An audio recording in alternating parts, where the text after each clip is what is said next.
Hello दोस्तों, tricks for all students में आप सभी का एक बार फिर से स्वागत है। दोस्तों, आज की इस वीडियो में हम constitutional government and democracy in India के अंतर्गत आपको एक टॉपिक कह लो या चैप्टर कह लो, संसद में प्रतिनिधित्व पर बहस, debates on representation in parliament. तो आज की इस वीडियो में हम इस टॉपिक को काफ़ी डिटेल में कवर करेंगे। प्लीज़ वीडियो को पूरा देखना ताकि सारी बातें आप सही से समझ सकें।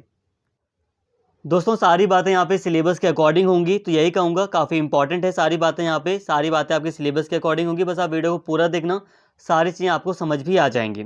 ये जो आपका टॉपिक है संसद में प्रतिनिधित्व पर बहस, इसे हम यहाँ पे ये जो चार आपको छोटे छोटे टॉपिक्स दिखाई दे रहे हैं, इसके द्वारा पूरी तरह कवर करेंगे। इसमें हम सबसे पहले बात करेंगे प्रतिनिधित्व से संबंधित अकादमिक विमर्श की, फिर बात करेंगे प्रतिनिधित्व का संवैधानिक विकास, फिर बात करेंगे संविधान सभा विमर्श और प्रतिनिधित्व का सवाल, और फिर बात करेंगे आरक्षण एक विमर्श। अभी आपको हो सकता है कुछ बातें यहाँ पे सही से आपको समझ ना आ रही हों, लेकिन जब मैं आपको अभी आगे सारी चीज़ें समझाऊंगा तो आपको सारी चीज़ें काफ़ी अच्छे से समझ भी आ जाएंगी। तो चलिए दोस्तों, आपका ये जो टॉपिक है संसद में प्रतिनिधित्व पर बहस, debates on representation in parliament, इसको शुरू करते हैं।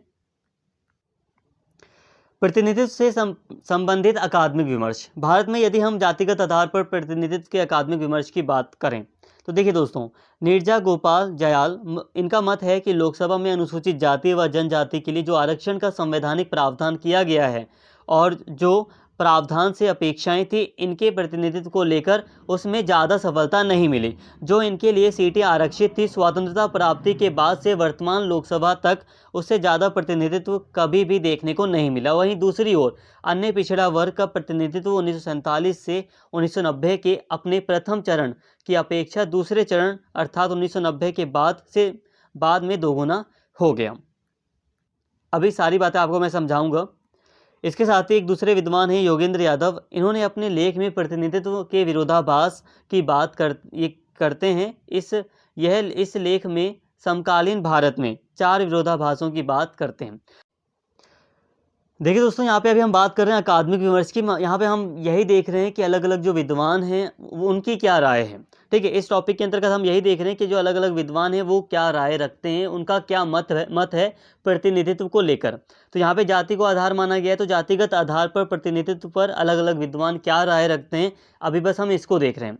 जैसे कि यहाँ पे एक विद्वान है नीरजा गोपाल जयाल। अगर हम इनकी बात करें तो इनका मानना है कि जैसे कि अनुसूचित जाति और अनुसूचित जनजाति की अगर बात करें तो इनका जो प्रतिनिधित्व है उसमें कोई ज़्यादा सफलता नहीं मिली है अभी तक। इनका ऐसा मानना है। इनका मानना है कि आरक्षण का जो प्रावधान किया गया था, ये सोचकर किया गया था कि मतलब प्रतिनिधित्व में विकास होगा, आगे चलकर विस्तार होगा प्रतिनिधित्व में, तो इसमें कोई खास सफलता नहीं मिली है जैसी अपेक्षाएं की गई थी।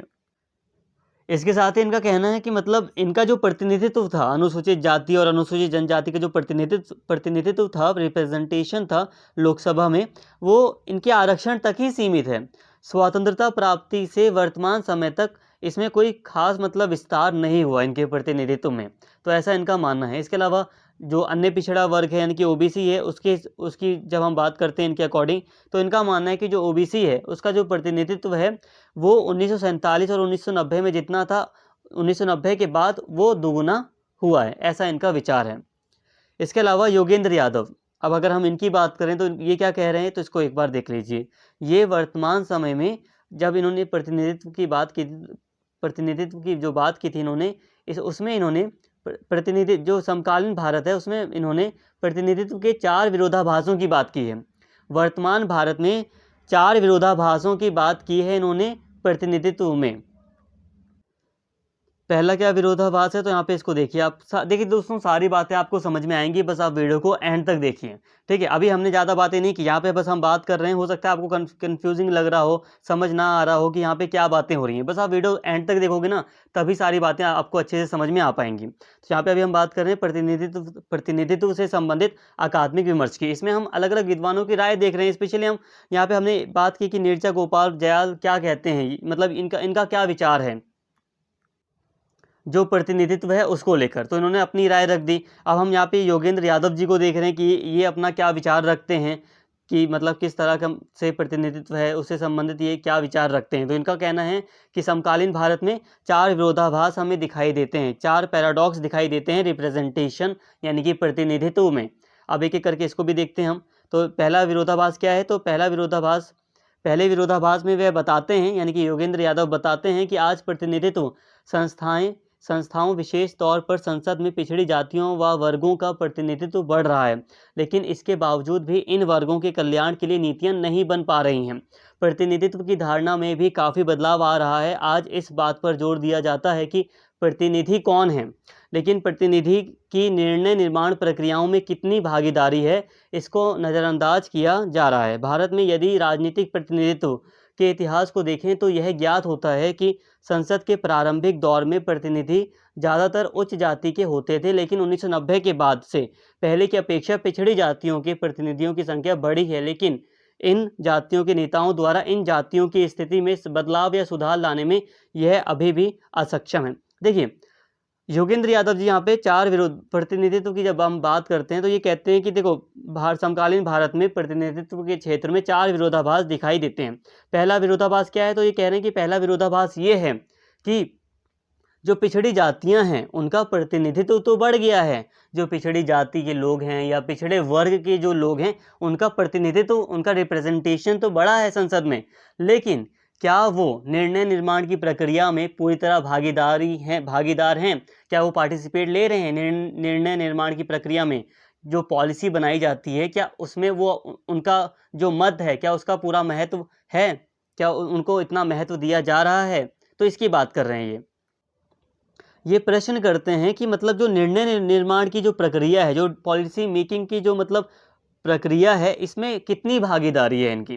तो इनका यही कहना है कि भले ही जो पिछड़ी जातियां हैं, जो वर्ग हैं पिछड़े, उनका प्रतिनिधित्व बढ़ गया है, लेकिन फिर भी जो निर्णय निर्माण की प्रक्रिया है उसमें बहुत कम भागीदारी है इन लोगों की। इसके साथ ही ये कह रहे हैं कि जैसे कि जो पिछड़े वर्ग के लोग हैं और जो मतलब पिछड़ी जाति के जो लोग हैं उनका प्रतिनिधित्व बढ़ गया है, लेकिन फिर भी वो जो जातियां हैं, जो पिछड़े वर्ग के लोग हैं, उनकी स्थिति सुधारने में अभी भी असक्षम है। पॉलिसी मेकिंग में उनकी भागीदारी काफ़ी कम। अब हो सकता है बहुत सारे लोग विरोधाभास का मतलब नहीं समझ पा रहे होंगे। तो देखिए, विरोधाभास का मतलब सिंपल सा है। देखिए, विरोधाभास में क्या होता है, एक पॉजिटिव चीज़ के साथ एक नेगेटिव चीज़ जुड़ी रहती है, इसलिए उस पॉजिटिव चीज़ पर यकीन करना बहुत मुश्किल हो जाता है। जैसे कि यहाँ पे क्या है कि पिछड़ी जातियों व वर्गों का प्रतिनिधित्व बढ़ रहा है, तो ये एक पॉजिटिव चीज़ है, अच्छी बात है कि हाँ प्रतिनिधित्व बढ़ रहा है, एक पॉजिटिव चीज़ दिखाई दे रही है। लेकिन जब यहाँ पे प्रश्न उठाया जा रहा है कि क्या उनकी निर्णय निर्माण प्रक्रिया में भागीदारी है, कितनी भागीदारी है, तो जब देखा जाता है तो यही देखा जा रहा है कि कम भागीदारी है। तो यहाँ पे एक विरोधाभास दिखाई दे रहा है यहाँ पर कि यहाँ पे पिछड़ी जातियों और वर्ग के लोगों का प्रतिनिधित्व तो बढ़ रहा है, लेकिन पॉलिसी मेकिंग में उनकी भागीदारी बहुत कम है। तो यहाँ पे एक ये विरोधाभास है। तो योगेंद्र यादव चार विरोधाभासों की बात कर रहे हैं। ठीक है, योगेंद्र यादव यहाँ पे चार विरोधाभासों की बात कर रहे हैं, जिसमें से पहला मैंने आपको बता दिया कि जो प्रतिनिधित्व है वो बढ़ रहा है, लेकिन पॉलिसी मेकिंग में जो उनकी हिस्सेदारी है पिछड़े वर्ग के लोगों की वो काफ़ी कम है। ठीक है, एक विरोधाभास ये हो गया। दूसरे विरोधाभास में यह व्यक्त करते हैं कि प्रतिनिधि संस्थाओं में जहां एक तरफ पिछड़ी जातियों का प्रतिनिधित्व बढ़ा है, लेकिन वहीं दूसरी तरफ इन वर्गों से जुड़ी अन्य जातियों को इन संस्थाओं में आने से रोका जा रहा है। अन्य पिछड़ा वर्ग में भी यही स्थिति देखने को मिलती है कि उच्च वर्चस्व वर्ग अपने से निचले पिछड़े वर्गों के लोगों को इन संस्थाओं में आने से रोकने की कोशिश करते हैं। यही स्थिति दलितों में भी विद्यमान है। तो सिंपल सी बात है, यहाँ पे दूसरे विरोधाभास में अगर बात करें तो योगेंद्र यादव व्यक्त करते हैं कि जो प्रतिनिधित्व है, भले ही वो पिछड़ी जातियों और जो पिछड़े वर्ग हैं उनका प्रतिनिधित्व बढ़ रहा है, लेकिन इसमें भी वही वो लोग हैं जो वर्चस्वशाली हैं। तो ये प्रतिनिधि कौन है? जो वर्चस्व की स्थिति में है। जैसे कि यहाँ पे कहा जा रहा है कि जो अन्य पिछड़ा वर्ग हो हैं या दलित वर्ग हैं, तो इसमें भी क्या देखा जा रहा है कि इनके अंदर जो दलित वर्ग के लोग हैं, जो पिछड़े वर्ग के जो लोग हैं, इसमें भी जो वर्चस्वशाली जो लोग हैं, ठीक है, उन्हीं का दबदबा है और वो दूसरे कमज़ोर लोगों को या जो पिछड़े लोग हैं उनको आने से रोक रहे हैं। तो पिछड़ी जातियों में भी पिछड़े वर्ग और पिछड़ी जातियों में भी जो वर्चस्व की स्थिति में जो लोग हैं, जो मतलब जो अच्छी स्थिति में जो लोग हैं, उन्हीं का दबदबा यहाँ पर दिखाई देता है। ठीक है, और जो मतलब उनसे निचले जो लोग हैं और भी ज़्यादा पिछड़े हुए लोग हैं, तो उनको इन संस्थाओं में आने से वो लोग रोकते हैं।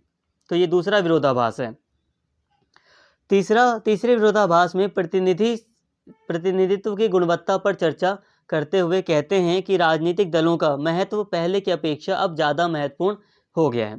तो देखिए दोस्तों, यहाँ पे ये तीसरा विरोधाभास की बात कर रहे हैं। तीसरा विरोधाभास क्या है, तो मैं आपको सिंपल सा बता देता हूँ। तीसरे विरोधाभास में ये कह रहे हैं कि देखिए क्या है कि यहाँ पे राजनीतिक जो दल हैं उनका महत्व बढ़ गया है।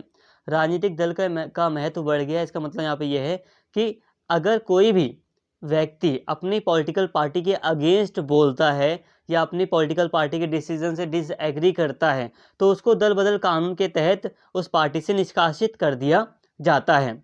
तो कहने का मतलब ये है कि अब सब जितने भी सांसद हैं, जो जितने भी मतलब सांसद हैं, जितने भी लोग हैं, वो बस अपनी पार्टी के मतलब वो हित में ही उन्हें बोलना है। मतलब वो पूरी तरह स्वतंत्र नहीं है। कुल मिलाकर यहाँ पे कहा जा रहा है कि राजनीतिक प्रतिनिधियों की जो स्वाधीनता है उसमें कमी आई है। रिप्रेजेंटेशन में यहाँ पे गुणवत्ता की बात की जा रही है। एक तीसरा विरोधाभास है ये कि देखिए जो पॉलिटिकल जो मतलब रिप्रेजेंटेशन है उसमें क्या है, स्वाधीनता की कमी आई है। स्वाधीनता की कमी आप सिंपल सा ऐसे समझ सकते हो, जैसे कि कोई एक नेता है, वो किसी संबंधित पार्टी से है, तो वो नेता उस पार्टी के खिलाफ कुछ नहीं बोल सकता। भले ही उसकी पार्टी ने हो सकता है कोई गलत डिसीजन लिया हो, तो वो ज़्यादा कुछ नहीं बोल सकता। ठीक है, तो कहने का मतलब यह है कि अब नेता इतना स्वाधीन नहीं है कि वो किसी भी मत पर पूरी तरह स्वतंत्र होकर कुछ बातें कह सकें। क्योंकि अगर वो अपनी पार्टी के विरोध में कुछ कहते हैं या किसी अपनी पार्टी से किसी बात पर डिसएग्री करते हैं तो वो हो सकता है कि दल बदल कानून के तहत उनको निष्कासित कर दिया जाए। तो इस तरह यहाँ पे तीसरा विरोधाभास दिखाई देता है। चौथे विरोधाभास को लेकर योगेंद्र यादव का मानना है कि संसद ही मात्र एक प्रतिनिधि संस्था नहीं है, न्यायपालिका व मीडिया आदि भी संस्थाएं मौजूद हैं जहां आज भी उच्च जाति और वर्गों का प्रभुत्व है। तो देखिए दोस्तों, यहाँ पे चौथे विरोधाभास में ये कहते हैं ना कि जब हम रिप्रेजेंटेशन की बात करते हैं, सभी जातियों के रिप्रेजेंटेशन की, स्पेशली जो पिछड़ी जातियां हैं, जो पिछड़े वर्ग हैं, उनके रिप्रेजेंटेशन की बात करते हैं कि संसद में रिप्रेजेंटेशन हो, तो यहाँ पे योगेंद्र यादव कह रहे हैं कि सिर्फ हम संसद की बात नहीं करनी हमें, ठीक है, कि हम सिर्फ संसद की बात करते हैं, कई और भी संस्थाएं हैं, जैसे कि कहते हैं कि न्यायपालिका हो गया या मीडिया, तो ये कहते हैं न्यायपालिका, मीडिया, ये भी कई सारी ये भी संस्थाएं हैं जहाँ पर प्रतिनिधित्व की जब हम बात करते हैं तो उच्च जाति और वर्ग के लोगों का प्रभुत्व है। तो चौथा विरोधाभास ये है कि सिर्फ संसद ही एकमात्र प्रतिनिधि संस्था नहीं है। प्रतिनिधि संस्था का मतलब जिसमें हम प्रतिनिधि चुनकर भेजते हैं, ठीक है, तो सिर्फ यही एक प्रतिनिधि संस्था नहीं है, बल्कि मीडिया हो गया, न्यायपालिका हो गया, ये भी प्रतिनिधि संस्थाएं हैं। इसमें भी अगर हम देखें तो उच्च जाति और वर्ग के लोगों का प्रभुत्व है, तो यहाँ पर भी प्रतिनिधित्व होना चाहिए। तो यहाँ पे दोस्तों हमने जातिगत आधार पर बात की रिप्रेजेंटेशन की, तो आई होप यहाँ पे कुछ बातें आपको समझ में आई होंगी, काफ़ी हद तक बातें आपको यहाँ पे समझ में आई होंगी। एक समरी के रूप में यहाँ पे आपको और अच्छे से क्लियर करूँ दोस्तों मैं, तो यहाँ पे अभी हम अकादमिक विमर्श के अंतर्गत यही देख रहे थे कि क्या अभी तक की क्या रिसर्च जो है वो क्या बातें हमें बता रही है, कुछ विद्वान क्या कह रहे हैं। तो जातिगत आधार पर हम देखें तो यही हमने यहाँ पे ये सारी बातें देखी कि किस तरह से यहाँ पे हमें चीज़ें दिखाई दे रही है। जैसे कि योगेंद्र यादव जी ने कई सारी बातें की हैं, जैसे कि उन्होंने 4 विरोधाभासों की बात की कि 4 विरोधाभास हमें दिखाई दे रहे हैं समकालीन भारत में रिप्रेजेंटेशन के क्षेत्र में, कि प्रतिनिधित्व तो बढ़ रहा है, लेकिन जो पिछड़े वर्ग के लोग हैं उनका कितना मतलब रोल है पॉलिसी मेकिंग में, तो ये एक विरोधाभास है। एक दूसरा विरोधाभास ये है कि जो पिछड़े वर्ग के लोग हैं, जो मतलब पिछड़ी जातियाँ जिनका प्रतिनिधित्व बढ़ा है, उसमें क्या सही में वो पिछड़े हुए लोग हैं? क्योंकि उसमें भी कुछ ऊंची मतलब उसमें भी कुछ वर्चस्व वाले लोग हैं, उन्हीं का दबदबा है। ये दूसरा विरोधाभास है, ठीक है। तीसरा विरोधाभास क्या है? तीसरा विरोधाभास ये था कि जो राजनीतिक दल हैं उनका महत्व बढ़ गया और जो प्रतिनिधि हैं उनका मतलब उनकी स्वाधीनता में कमी आई है कि वो अपनी पार्टी के खिलाफ कुछ नहीं बोल सकते, भले ही उनकी पार्टी कोई बेकार मतलब डिसीजन ले तब भी, तो मतलब उनकी स्वाधीनता में कमी है थोड़ी। इसके साथ ही चौथा विरोधाभास ये है कि सिर्फ संसद ही एकमात्र प्रतिनिधि संस्था नहीं है जहाँ पर हम बात करें रिप्रेजेंटेशन की, न्यायपालिका और मीडिया भी संस्थाएं हैं जहाँ पर प्रतिनिधित्व की बात की जानी चाहिए, ऐसा इनका मानना है, ये विचार इन्होंने रखा है। तो आई होप यहाँ तक आपको बात समझ में आई होगी। अब हम आगे बढ़ रहे हैं। तो यहाँ पे इन 4 सब टॉपिक्स को हमें पढ़ना है ताकि ये आपका चैप्टर पूरी तरह ख़त्म हो सके। ये जो छोटे टॉपिक्स हैं, सब टॉपिक या कह लो या छोटे टॉपिक्स कह लो, तो यहाँ पे अभी हमने एक को पढ़ लिया, प्रतिनिधित्व से संबंधित अकादमिक विमर्श को पढ़ लिया। अब हम संवैधानिक विकास की बात करते हैं। इसको मैं शॉर्ट में पढ़ाऊंगा दोस्तों, ज़्यादा डीपली इसको नहीं खींचूंगा। प्रतिनिधित्व का संवैधानिक विकास, इसको बहुत शॉर्ट में मैं आपको पढ़ाऊंगा। तो चलिए जल्दी से इसको पढ़ लेते हैं। तो दोस्तों यहाँ पे अब हम बात कर रहे हैं यहाँ पे प्रतिनिधित्व का संवैधानिक विकास। जल्दी से इस टॉपिक को अभी हम यहाँ पे समझ लेंगे। भारत के शासन व प्रशासन में इतनी विशाल व जटिल समस्याएं थी कि अंग्रेज भारतीयों की सहायता एवं भागीदारी के बिना इसे संभालने में सक्षम नहीं थे। इसी परिप्रेक्ष्य को ध्यान में रखते हुए उपनिवेशी भारत में स्वशासन व प्रतिनिधित्व को लेकर ब्रिटिश साम्राज्य द्वारा कई नीतियां तथा अधिनियम बनाए गए, जिससे भारतीयों की विधायी एवं अन्य संस्थाओं में भागीदारी सुनिश्चित की जा सके। देखिए दोस्तों, प्रतिनिधित्व का संवैधानिक विकास मतलब इस टॉपिक में आपको बस यही बताया जा रहा है कि जो प्रतिनिधित्व है, जो रिप्रेजेंटेशन है, ठीक है, जैसे कि जो कानून बनाने की प्रक्रिया है, या जैसे आज हम बात कर रहे हैं संसद में रिप्रेजेंटेशन की, तो ये जो रिप्रेजेंटेशन है, प्रतिनिधित्व, इसका संवैधानिक विकास किस तरह से हुआ भारत में।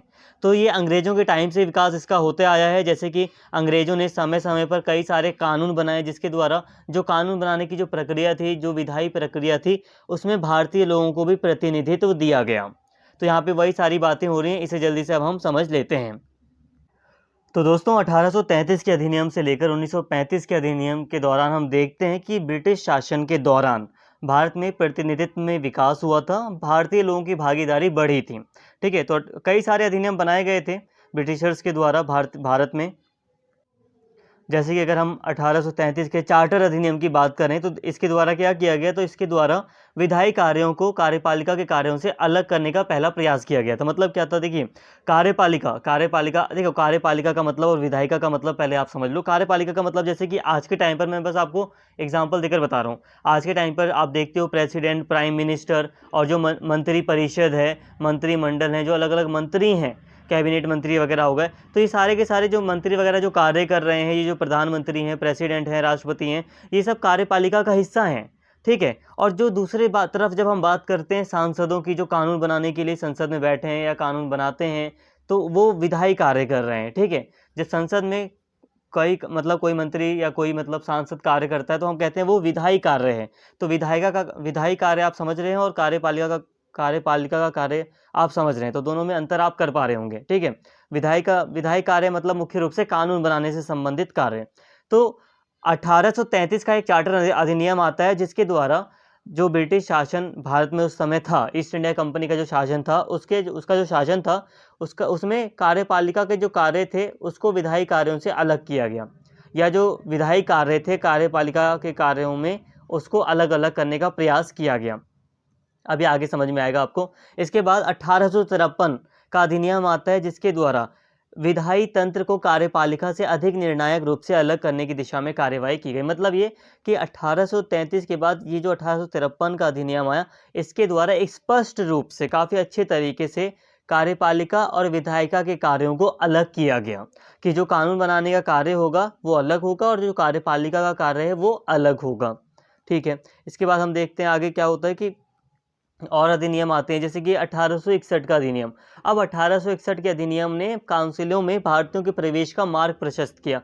मतलब 1861 का अधिनियम पारित हुआ, उसके बाद ये हो गया कि अब भारतीय लोगों को भी जो कानून बनाने की प्रक्रिया है, उसमें अब शामिल किया जा सकता था। तो इस अधिनियम के द्वारा मतलब उनका मार्ग प्रशस्त हुआ कि भारतीय लोगों को भी शामिल किया जा सकता है। ठीक है, इसके बाद फिर 1892 का अधिनियम आता है। तो 1892 के अधिनियम ब्रिटेन में अनुदार दल के शासनकाल के समय पारित किया गया। इस अधिनियम ने 3 महत्वपूर्ण परिवर्तन किए। देखिए दोस्तों, अब 1892 में एक अधिनियम पारित होता है, और उस समय जो सरकार होती है ब्रिटेन में, वो कंजर्वेटिव जो पार्टी होती है, जो कंजर्वेटिव दल है वहाँ का, जो पार्टी है, कंजर्वेटिव पार्टी है, रूढ़िवादी दल या अनुदार दल, तो उसका शासन होता है। तो उसके शासन के दौरान एक अधिनियम पारित किया जाता है, जिससे कि 3 परिवर्तन आते हैं। पहला कि सदस्यों को सरकार की वित्तीय नीतियों की आलोचना करने व संबंधित विषयों पर वाद विवाद करने का अधिकार। मतलब जो सदस्य होते हैं, जैसे कि जो कानून बनाने की प्रक्रिया में जो सदस्य शामिल होते हैं, अब उन्हें सरकार की जो वित्तीय नीतियां हैं उसकी आलोचना करने का अधिकार मिल जाता है। उससे संबंधित जो विषय थे उन पर वाद विवाद करने का भी अधिकार मिल जाता है, प्रश्न पूछने का अधिकार मिल जाता है, और जो सदस्य थे उनकी संख्या में वृद्धि होती है। ठीक है, देखिए दोस्तों, यहाँ पे हम संवैधानिक विकास समझ रहे हैं तो यही है कि अलग अलग अधिनियम हमें देखने ही पड़ेंगे। इसके बाद देखिए 1906 में मॉर्ले द्वारा एक भाषण में भारत में संवैधानिक सुधारों पर जोर दिया गया। 1906 में बंगाल विभाजन के कारण भारतीयों के बढ़ते आक्रोश को देखते हुए लॉर्ड मॉर्ले द्वारा सुधारों को लेकर आश्वासन दिया गया। बंगाल विभाजन से उत्पन्न लोगों के बढ़ते हुए रोष को देखते हुए यह अनुभव किया जाने लगा कि भारत में अत्यंत कठोर नौकरशाही होने के बावजूद भी शासन करना मुश्किल हो गया है। इन परिस्थितियों से रूबरू होते हुए अंग्रेजों को यह एहसास होने लगा कि सत्ता में भारतीयों को भी कुछ भागीदारी देनी आवश्यक हो गई। भारतीयों को विधायिका के साथ साथ कार्यकारी परिषद में शामिल करना जरूरी हो गया था तथा इनकी विभिन्न मांगों जैसे कि विधायिका परिषद में बजट पर बहस के दौरान भारतीयों को अधिक समय उपलब्ध कराना तथा सरकार द्वारा सदन में प्रस्तुत प्रस्तावों पर दिए संशोधनों को विस्तार करना इत्यादि सम्मिलित थे। इन विभिन्न मांगों को ध्यान में रखते हुए ब्रिटिश सरकार द्वारा 1909 में भारत शासन अधिनियम लाया गया। मतलब ये था कि समय के साथ इनको एहसास हो रहा था कि भारतीयों की हमें बहुत आवश्यकता है, शासन में भारतीयों को शामिल करना जरूरी हो गया है, क्योंकि एक कठोर नौकरशाही भी देश का पर सही से शासन नहीं चला पा रही थी। मतलब जो ब्रिटिश सरकार के अंडर एक जो कठोर नौकरशाही थी वो भारत पर एक मतलब शासन नहीं चला पाई थी। और इसी मतलब ऐसे ही समय में इनको एहसास हो रहा था अंग्रेज़ों को कि भारतीय लोगों को भी हमें शासन में भागीदार बनाना पड़ेगा और उनकी कुछ जो मांगे हैं जैसे कि उन्हें अधिक समय दिया जाए बजट पर बहस करने के लिए, बजट पर विचार करने के लिए, या दूसरी जो मांगें थी वो उनकी पूरी की जाए। तो इन्हीं सब संदर्भ में 1909 का भारत शासन अधिनियम पारित किया जाता है। इस अधिनियम के तहत सदस्यों को प्रश्न पूछने, बजट पर बहस करने और प्रस्ताव लाने आदि से संबंधित परिषदों के सदस्यों को कुछ अधिक शक्तियां दी गई तथा इन सदस्यों के लिए पहली बार निर्वाचन की व्यवस्था का वर्णन किया गया। इस अधिनियम द्वारा भारत में चुनाव का सिद्धांत लागू किया गया। तो देखिए दोस्तों, अब यहाँ पे एक निर्वाचन व्यवस्था लागू की गई। 1909 के अधिनियम के द्वारा एक निर्वाचन व्यवस्था लागू की गई कि अब जो चुनाव का सिद्धांत है वो सामने आया कि हाँ चुनाव होगा व्यक्तियों का। सबसे महत्वपूर्ण व न्यायपूर्ण प्रावधान ये था। देखिए दोस्तों, ये जो 1909 का अधिनियम पारित किया गया था, इस अधिनियम का जो सबसे महत्वपूर्ण या सबसे जो न्यायपूर्ण प्रावधान था वो ये था कि पहली बार सांप्रदायिकता के आधार पर मुस्लिमों के लिए अलग निर्वाचन व्यवस्था की शुरुआत की गई। ठीक है, तो जो कि आगे चलकर एक विभाजन का ये भी एक कारण था ना। ठीक, जो अलग निर्वाचन व्यवस्था ये भी तो एक कारण बना था सांप्रदायिकता को फैलाने का और देश के बंटवारे का। तो एक बहुत ही मतलब एक बेकार चीज़ इसमें शामिल थी। इसके साथ बाद भारतीय शासन अधिनियम 1919 भारत में उत्तरदायी शासन स्थापित करने का सूचक माना जाता है। इस अधिनियम के अंतर्गत केंद्रीय विधान सभा को द्विसदनात्मक बनाया गया, जिसमें 2 सदनों विधानसभा व राज्यसभा का गठन किया गया। 1935 का भारतीय शासन अधिनियम शासन से संबंधित ब्रिटिश शासन का अब तक का सबसे विस्तृत दस्तावेज था, जिसके तहत प्रांतीय स्वायत्तता व संघीय व्यवस्था के नाम पर सभी स्तरों पर उत्तरदायी शासन की स्थापना का वर्णन किया गया। प्रतिनिधित्व के नाम पर सांप्रदायिक प्रतिनिधित्व को विस्तृत व सशक्त बनाए रखने के लिए इसमें दलितों को भी सम्मिलित किया गया। मतलब यहाँ पे देखिए दोस्तों, मतलब सांप्रदायिक जो प्रतिनिधित्व था इसका विस्तार किया गया। जैसे कि हम देखते हैं कि 1909 में जिसकी शुरुआत की थी सांप्रदायिक प्रतिनिधित्व देने की, 1935 में इसका और विस्तार किया गया। इन अधिनियमों का मुख्य उद्देश्य ब्रिटिश औपनिवेशिक व्यवस्था को बनाए रखना तथा ब्रिटिश शासन की जड़ों को सशक्त बनाना, उसकी निरंतरता को बनाए रखना था।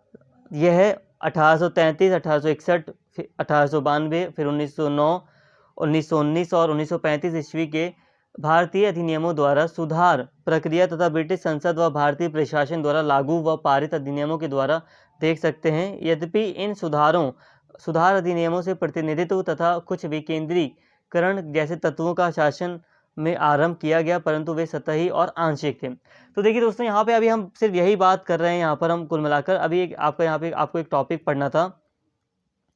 आपका एक टॉपिक था प्रतिनिधित्व का विकास, तो मैंने इस टॉपिक को स्किप करने से बेटर समझा कि आपको हल्का हल्का यहाँ पे इसके बारे में बताया जाए। ठीक है, छुड़वाने से तो अच्छा है आपको इसकी जानकारी दी जाए, तो छुड़वा तो सकते नहीं थे, लेकिन हाँ इसके ऊपर अगर हम बहुत डिटेल बात करेंगे संवैधानिक विकास की, तो मतलब बहुत ज़्यादा आपको मतलब बोरिंग भी लगेगा और थोड़ा लगेगा कि इररेलेवेंट लगेगा, क्योंकि यहाँ पे अधिनियम वगैरह रखे गए हैं, तो अधिनियमों में कई सारी बातें हैं, तो अधिनियम वगैरह का अगर हम एक एक पढ़ेंगे तो बहुत बड़ी वीडियो भी हो जाएगी और बहुत लेंथी लगेगा। तो मुख्य रूप से हमें यहाँ पे क्या समझना है कि प्रतिनिधित्व का कैसे विकास हुआ।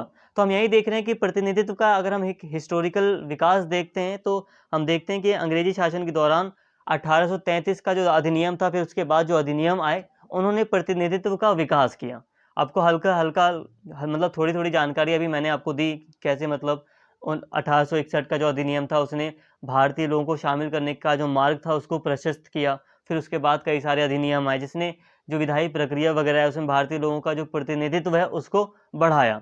और इतना हम जानते हैं कि ये जो अधिनियम थे, ये जो भारतीय लोगों को प्रतिनिधित्व जो रिप्रेजेंटेशन प्रदान किया जा रहा था, उसका मूल उद्देश्य यही था कि जो ब्रिटिश शासन था भारत में वो मतलब चलता रहे, उसमें ज़्यादा दिक्कत ना आए। ठीक है, लंबे समय तक ब्रिटिश यहाँ पर शासन कर सकें, यही ब्रिटिशर्स का उद्देश्य था। और जो भी सुधार वगैरह हो रहे थे वो सतही थे और आंशिक थे, मतलब वो पूरी तरह कोई सुधार वगैरह नहीं था, मतलब वो बहुत हल्का सुधार था। दोस्तों अब हम यहाँ पे बात कर रहे हैं संविधान सभा विमर्श और प्रतिनिधित्व का सवाल। देखिए अब हम यहाँ पे बात कर रहे हैं कि संविधान सभा में प्रतिनिधित्व को लेकर क्या डिबेट थी, क्या सवाल थे। अब हम इसकी बात कर रहे हैं। यहाँ पर सारी बातें आपको आसानी से समझ में आएंगी, बस आप वीडियो को प्लीज़ एंड तक देखिए और यहाँ पे सारी बातों को ध्यान से सुनिए, सारी बातें बहुत ईजी हैं। संविधान सभा में उद्देश्य प्रस्ताव द्वारा भारत में प्रजातांत्रिक यानी कि लोकतांत्रिक शासन की स्थापना की बात कही गई थी, परंतु संविधान सभा के समक्ष एक बड़ी विवादास्पद स्थिति यह थी कि भारत अध्यक्षात्मक प्रजातंत्र को अपनाए या संसदीय प्रजातंत्र। प्रजातंत्र का मतलब होता है लोकतंत्र। संविधान सभा में अधिकतर सदस्यों ने संसदीय शासन व्यवस्था के समर्थन में मत दिया। साथ ही संघ समिति और प्रांतीय समिति संविधान समिति दोनों ने मिलकर यह निश्चित किया कि भारत में ब्रिटिश संसदीय नमूने की तरह संसदीय कार्यपालिका की रचना होनी चाहिए, लेकिन इस विषय पर संविधान सभा एकमत न होकर विभाजित थी। जब इस विषय पर संघ संविधान की रिपोर्ट पर विचार विमर्श हो रहा था, उस समय उपस्थित तत्कालीन सदस्य सैयद काजी करीमुद्दीन का मत था कि भारत में परस्पर संघर्षशील व विरोधी राजनीतिक दलों की बहुलता है। इस प्रकार देश में सुव्यवस्था तथा शांति को बनाए रखते हुए वह मंत्रिमंडल में सभी के प्रभावशाली प्रतिनिधित्व के लिए जरूरी है कि असंसदीय शासन कार्यपालिका अपनाई जाए। परंतु सिब्बन लाल सक्सेना ने अध्यक्षात्मक सरकार को अपनाने की दलील दी। देखिए दोस्तों यहाँ पे एक शब्द आया है उद्देश्य प्रस्ताव। उद्देश्य प्रस्ताव आप जानते हैं इसे नेहरू जी ने पेश किया था संविधान सभा में। उद्देश्य प्रस्ताव संविधान का एक दर्शन मतलब संविधान को एक डायरेक्शन दे रहा था कि क्या क्या चीज़ें संविधान में शामिल होनी चाहिए। जैसे कि भारत एक लोकतांत्रिक देश है या भारत को एक ऐसा देश हमें बनाना है, तो संविधान का एक मार्गदर्शन के रूप में यहाँ पे उद्देश्य प्रस्ताव पेश किया गया था संविधान सभा में। जैसे जो प्रस्तावना है आज की, तो उसमें आप उद्देश्य प्रस्ताव की झलक देख सकते हैं। हालांकि जो प्रस्तावना है वो पूरे संविधान को ही हमें बताती है कि संविधान में क्या बातें शामिल हैं, संविधान का ही हमें परिचय दे रही है। तो उद्देश्य प्रस्ताव आपको समझ में आ गया हल्का सा। बाकी यहाँ पे देखिए जो उद्देश्य प्रस्ताव था वो भारत में लोकतांत्रिक शासन की स्थापना की बात उसने कही थी। उद्देश्य प्रस्ताव में कही गई थी कि भारत में लोकतांत्रिक शासन स्थापित होगा। लेकिन यहाँ पे अब थोड़ा सा विवाद था कि कौन सी शासन व्यवस्था को अपनाया जाए। तो अधिकतर जो लोग थे वो जो संसदीय प्रजातंत्र है उसी को अपनाने की बात कर रहे थे। लेकिन संसदीय प्रजातंत्र में भी जैसे कि जो कार्यपालिका है, जैसे कि सैयद काजी करीमुद्दीन का कहना था कि जो कार्यपालिका है उसमें हमें असंसदीय कार्यपालिका को अपनाना चाहिए। जैसे कि इनका मत था कि अलग अलग कई सारी पार्टियां हैं, तो उन अलग अलग पार्टियां हैं या अलग अलग जो मतलब मत रखने वाले जो लोग हैं उनकी उपस्थिति भी होनी चाहिए सरकार में या जो कार्यपालिका है उसमें। और संसदीय कार्यपालिका में तो जिसकी सरकार होती है, जिसका बहुमत होता है, उसी का मंत्रिमंडल होता है। तो इनका ये विचार था। इसके अलावा सिब्बन लाल सक्सेना थे, तो इनका विचार था कि जो अध्यक्षात्मक सरकार है उसको अपनाया जाना चाहिए। तो इनका ऐसा विचार था। लेकिन फिर भी जो अधिकतर सदस्य थे वो संसदीय शासन व्यवस्था को अपनाने का समर्थन ही कर रहे थे। संसदीय शासन व्यवस्था का मतलब होता है दोस्तों, जैसे कि ब्रिटेन में, जैसे कि ब्रिटेन के ऊपर आधार, जैसे कि सॉरी यहाँ पे ब्रिटेन को 1 मिनट होल्ड पर रखिए। संसदीय शासन का मतलब है यहाँ पर, जैसे कि देखिए जो राष्ट्र का जो प्रमुख होता है वो राष्ट्रपति होता है, लेकिन सारी की सारी जो शक्तियाँ होती हैं वो प्रधानमंत्री के पास होती है। ये है, इसे आप नॉर्मली संसदीय शासन व्यवस्था कह सकते हैं।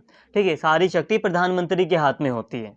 ठीक है, और जो राष्ट्रपति है वो प्रधानमंत्री और मंत्रिमंडल के कहे अनुसार ही कार्य करता है, उसकी सलाह पर ही कार्य करता है। और अध्यक्षात्मक जो शासन प्रणाली होती है, जो प्रजातंत्र होता है, इसमें राष्ट्रपति ही सब कुछ होता है। ठीक है, तो यहाँ तक आपको बात समझ में आई होगी। तो यहाँ पे ज़्यादा कुछ नहीं, समझना नहीं, बस ये जो बातें लिखी हैं इन्हें आपको बस हल्का सा पढ़ना है, सुनना है, हल्का सा मैंने आपको अभी बताया। अब देखिए ये सारी दलीलें दी जा रही थी, जैसे कि सिब्बन लाल जो सक्सेना थे वो अध्यक्षात्मक शासन की सरकार की बात कर रहे थे, और सैयद काजी जो करीमुद्दीन थे वो असंसदीय कार्यपालिका की बात कर रहे थे। तो परंतु इन विरोधों तथा कुछ असहमति के उपरांत संविधान सभा का अंतिम यही विचार रहा कि भारत में संसदीय सरकार की स्थापना होनी चाहिए। ठीक है, तो ये थोड़ा बहुत जो विरोध था या असहमति थी, तो इन सभी के चीज़ों के बावजूद अधिकतर सदस्य सहमत थे कि संसदीय सरकार की स्थापना होनी चाहिए, और फिर भारत में संसदीय सरकार की स्थापना ही होती है। ठीक है, और इस राय पर जवाहरलाल नेहरू ने अपनी सहमति प्रकट करते हुए यह कहा था कि सरकार का मंत्रिमंडलीय रूप हो तथा मंत्रिमंडल तथा विधानमंडल के पास वास्तविक सत्ता निहित रहे, ना कि राष्ट्रपति के पास। तो नेहरू जी ने भी अपना यही मत दिया था संसदीय शासन व्यवस्था के समर्थन में। संविधान सभा का प्रबल बहुमत संसदीय शासन व्यवस्था के पक्ष में ही रहा। इस पर के.एम. मुंशी ने विचार व्यक्त करते हुए कहा, कई वर्षों से भारतीय सार्वजनिक व्यवस्था इंग्लैंड की संवैधानिक विधि द्वारा संचालित होती रही है। संविधान सभा के ज़्यादातर सदस्यों ने ब्रिटिश शासन प्रणाली को सर्वोत्तम माना है, और बीते 30-40 वर्षों में इस देश के शासन में उत्तरदायी शासन का संचालन धीरे धीरे प्रारंभ होने लगा है। देखिए दोस्तों, जो संसदीय शासन व्यवस्था है उसको उत्तरदायी शासन भी माना जाता है। उसमें माना जाता है कि जो मतलब ये जो शासन व्यवस्था है वो काफ़ी ज़्यादा उत्तरदायी है जनता के प्रति। अब यहाँ पे जैसे कि जो संविधान सभा के अधिकतर जो लोग थे वो संसदीय शासन व्यवस्था के ही पक्ष में थे। साथ में जो के.एम. मुंशी हैं वो इस पर विचार व्यक्त करते हुए कहते हैं कि लंबे समय से मतलब यहाँ पे कहा जा रहा है कि कुछ सालों से, जैसे कि बीते 30-40 सालों से देश में उत्तरदायी शासन का संचालन हो रहा है, और देश में जो संवैधानिक परंपराएं हैं वो संसदीय के अनुरूप हो गई हैं। इनका कहने का मतलब है कि संसदीय शासन व्यवस्था के अनुरूप देश में शासन चलाया जा रहा है। तो जब लोग इससे परिचित हो चुके हैं तो किसी दूसरी शासन व्यवस्था को क्यों अपनाया जाए। के.एम. मुंशी का यही विचार था कि जब मतलब जो ब्रिटेन की ये जो संसदीय शासन प्रणाली है, जब भारतीय लोग इससे परिचित हो चुके हैं और भारत में संसदीय शासन प्रणाली से अनुरूप जो व्यवस्था है वो लागू भी की गई है, तो इसी को अपनाते हैं, कोई नया शासन व्यवस्था क्यों अपनाएं, ये इनका विचार था। ठीक है, कि कोई नया प्रयोग क्यों करें। तो यहाँ तक सामान्य बातें हुई दोस्तों। आई होप यहाँ तक आपको सारी बातें समझ में आई हों। कोई बहुत ज़्यादा समझाने वाली बात नहीं हो रही। ठीक है, बहुत इजी बात है, यहाँ पर सामान्य बात है। अब हम आगे पढ़ रहे हैं। यहाँ पर देखिए दोस्तों, यहाँ पे ना क्या है कि बस यही बातें बताई जा रही हैं कि संविधान सभा में प्रतिनिधित्व को लेकर क्या क्या बातें हो रही थी। जैसे कि एक बात तो ये हो गई कि संसदीय शासन व्यवस्था होनी चाहिए देश में। ठीक है, जो प्रतिनिधित्व वगैरह हो वो संसदीय शासन व्यवस्था के आधार पर हो, एक संसदीय लोकतंत्र के आधार पर हो। तो ये मैंने आपको बात बताई। इसके अलावा कुछ दूसरी बातें भी हैं, तो यहाँ पर बस हम वही देख रहे हैं कि संविधान सभा में कैसी स्थिति थी। भारत में संसदीय कार्यपालिका की स्थापना के बाद भारतीय संविधान सभा ने संसदीय गठन के विभिन्न पहलुओं पर ध्यान दिया। इस विषय पर संविधान सभा में विभिन्न व्यक्तियों ने अपने अपने विचार प्रस्तुत किए, जिन पर संविधान सभा ने और सभा की समितियों ने निश्चयपूर्वक विचार विमर्श किया। तब सभा ने सहमति से उस पर निर्णय लिया। तो देखिए दोस्तों, अब संसदीय कार्यपालिका की स्थापना जब हो गई, जब संसदीय लोकतंत्र की स्थापना की बात हो गई, इसके अलावा जो अलग अलग दूसरे पहलू थे संसदीय गठन से संबंधित, उन पर भी फिर ध्यान दिया गया। संविधान सभा में विभिन्न व्यक्तियों ने संसदीय संगठन को लेकर अपने अपने मत व्यक्त किए, जिनमें के.एम. पनिक्कर ने द्विसदनीय विधानमंडल का पक्ष लिया था। साथ ही एन. गोपाल अयंगर और अल्लादी कृष्णास्वामी अय्यर ने भी इसका समर्थन किया था। संवैधानिक परामर्शदाता ने भी इसी पक्ष पर विचार दिए। अतः संघ संविधान समिति ने संसद के दोनों सदनों के लिए उपबंध बनाया, लेकिन मोहम्मद ताहिर ने द्वितीय सदन के प्रावधान पर अपनी प्रतिक्रिया व्यक्त कर इसका विरोध किया। इनका विचार था कि द्वितीय सदन की रचना अलोकतांत्रिक थी और इसके कारण देश की प्रगति में बाधा उत्पन्न हो सकती है। इस मत पर सिब्बन लाल सक्सेना ने भी उनका अपना समर्थन दिया, मतलब इनका समर्थन किया कि हाँ, एक ही सदन, द्वितीय सदन अगर होगा तो प्रगति में बाधा हो सकती है। देखिए दोस्तों, यहाँ पे बस बातें बताई जा रही हैं कि सभा में क्या स्थिति थी। तो जैसे कि यहाँ पे बताया जा रहा है, के.एम. पनिक्कर हो गए, एन गोपाल अयंगर हो गए, अल्लादी कृष्णा स्वामी अय्यर हो गए, तो और जो संवैधानिक परामर्शदाता थे वो इन्होंने पक्ष रखा कि जो संसद है वो उसके 2 सदन होने चाहिए। द्विसदनीय विधानमंडल का पक्ष इन्होंने लिया। इसके अलावा मोहम्मद ताहिर हो गए, तो इन्होंने कहा कि अगर दूसरा सदन बनाया जाएगा तो वो अलोकतांत्रिक होगा और देश की प्रगति में बाधा उत्पन्न हो सकती है, और सिब्बन लाल सक्सेना ने भी इनका समर्थन किया। इसके साथ ही जयप्रकाश नारायण ने भी यही सुझाव रखा कि संसद एक सदनीय होनी चाहिए। इस मत के पीछे जयप्रकाश नारायण का तर्क था कि कहीं पर भी द्वितीय सदन ने संतोषजनक कार्य नहीं किया, बल्कि इसके विपरीत प्रगति में बाधक ही बना है। तो यहाँ पर देखिए, संसद के सदनों को लेकर भी बहस हो रही थी। एक पक्ष कह रहा था कि दो सदन होने चाहिए, ठीक है, एक पक्ष कह रहा था कि एक ही सदन होना चाहिए संसद का। लोकनाथ मिश्रा ने भी इस मत को लेकर सहमति जताई, जबकि मजरुद्दीन अहमद ने द्विसदनीय संसद का पक्ष लेते हुए कहा कि द्वितीय सदन में गंभीरता और पुनर्विचार का तत्व शामिल है, अतः इसका होना आवश्यक है। तो मजरुद्दीन अहमद ने इसका समर्थन किया कि 2 सदन होने आवश्यक है। इस तरह कुछ विरोधाभास के बाद संसद संगठन के प्रबल मत द्विसदनीय व्यवस्था के पक्ष में रहा तथा संवैधानिक सलाहकारों की भी यही सिफारिश रही। अतः प्रारूप संविधान में संसद के द्विसदनीय की व्यवस्था की गई। मतलब देखिए, थोड़ा डिबेट वगैरह हुई, थोड़ी बहस वगैरह हुई, थोड़ा विरोधाभास वगैरह देखा गया, और उसके बाद फिर निष्कर्ष में यही आया सामने कि अधिकतर लोग द्विसदनीय व्यवस्था के ही पक्ष में थे, और प्रारूप संविधान में फिर संसद के द्विसदनीय व्यवस्था की गई। अब देखिए आगे चलकर क्या होता है। फिर द्विसदनीय व्यवस्था के पक्ष को लेकर जोरदार तर्क प्रस्तुत किए गए। एम अनंत शयम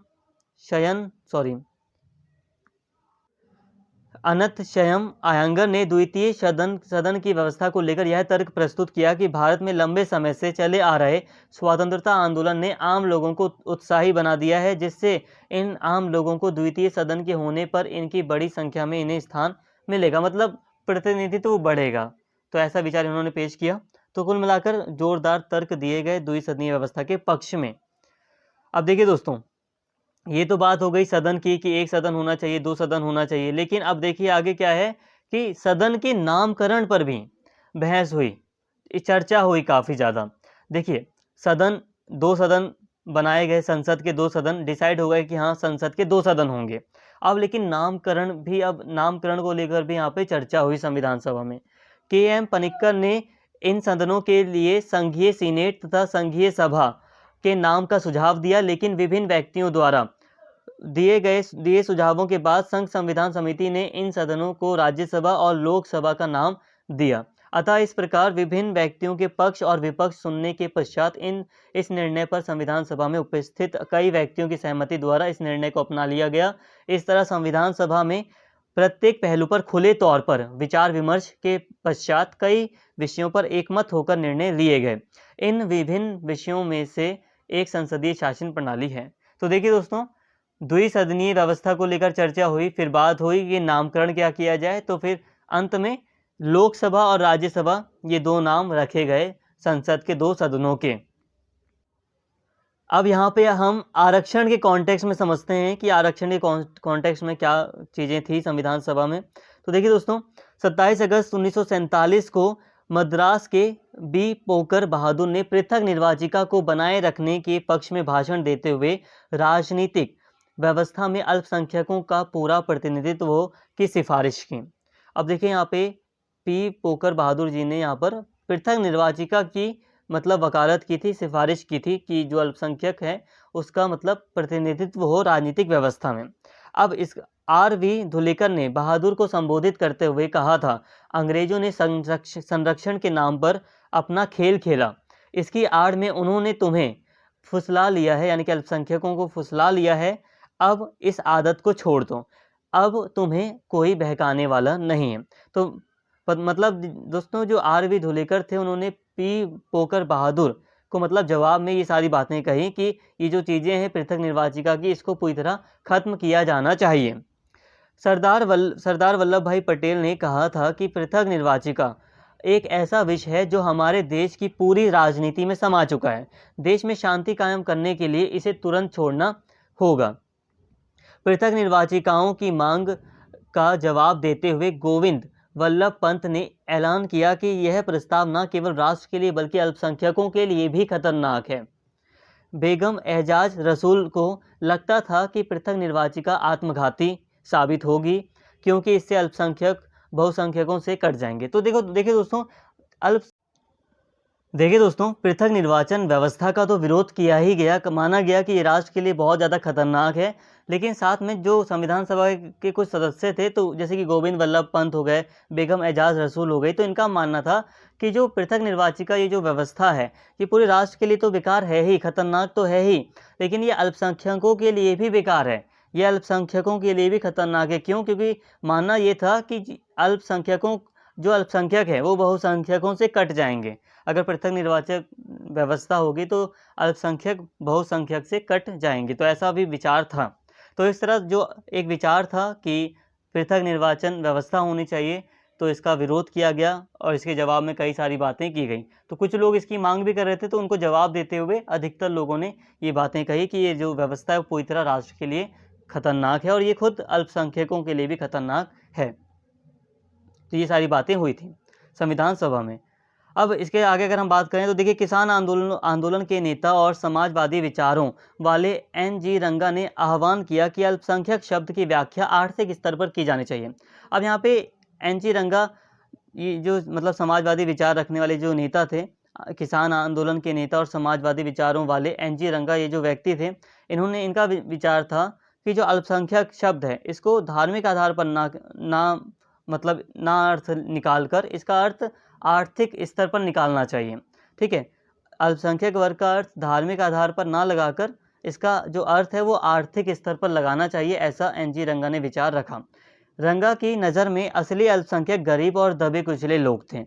यह जरूरी था कि ऐसी परिस्थितियां बनाई जाएं जहां संविधान द्वारा दिए गए अधिकारों का जनता प्रभावी ढंग से प्रयोग कर सके। रंगा ने कहा कि उन्हें सहारों की जरूरत है, उन्हें एक सीढ़ी चाहिए। जयपाल सिंह पृथक निर्वाचिका के हक में नहीं थे, लेकिन उनको भी यह लगता था कि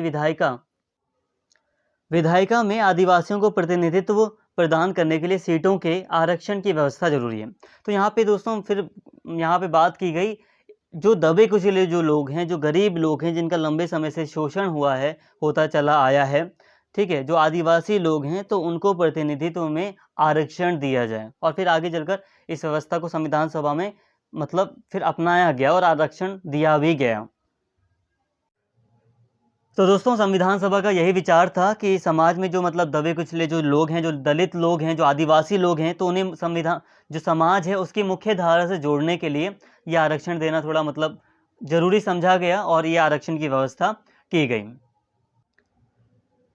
तो दोस्तों, इस तरह ये जो आपका चैप्टर था संसद में प्रतिनिधित्व पर बहस, debates on representation in parliament, पूरी तरह आपकी सिलेबस के अकॉर्डिंग यहाँ पे हमने इसको ख़त्म कर लिया है। उम्मीद करता हूँ वीडियो आपको पसंद आई होगी, चैप्टर आपको समझ में आया होगा। उम्मीद करता हूँ सारी चीज़ें आपको ईजिली समझ में आ गई होंगी।